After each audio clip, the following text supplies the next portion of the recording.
ఈ రైస్ మిల్లర్లకు ప్రభుత్వం మధ్యన ఒప్పందం కుదరలేక రైస్ మిల్లర్లకు ప్రభుత్వం మధ్యన పూర్తి స్థాయిలో ఒప్పందం కుదరలేదు. మీటింగ్ రాత్రి 9 గంటలకు పెట్టాం.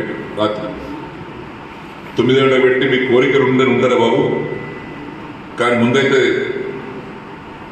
ప్యాడీ తీసుకోండి, వడ్డు తీసుకోండి, మీకు అలాట్మెంట్ చేయిస్తామని చెప్తే పాపం వారు మన మీద గౌరవంతో 30 రైస్ మిల్లు ఉంటే 25 రైస్ మిల్లు ఒప్పుకున్నారు.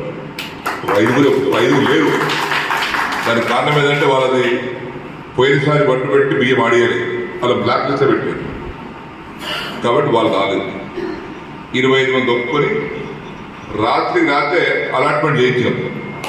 సొసైటీ పరిధిలో పోచారం ఉంది, రాంపూర్ ఉంది, సోమేశ్వర్ ఉంది, దేశపేట ఉంది, అన్ని కాంట్రాక్ట్ చార్జ్ చేసేయండి.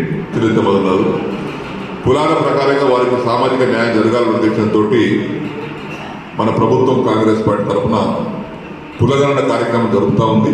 సామాజిక అన్ని కార్యక్రమాల్లో అన్ని వివరాలు తీసుకుంటారు కాబట్టి వారు వచ్చినప్పుడు మీరందరూ కూడా ఇళ్ల నుండి వచ్చిన అధికారికి సహకరించవలసిందని కోరుకుంటూ, ఇది మంచి కార్యక్రమం దేశంలో ఎక్కడ మొదలు పెట్టలే, మన ఒక రాష్ట్రంలో జరుగుతుంది కాబట్టి దీనికి అందరూ కూడా సహకరించవలసిందని కోరుకుంటూ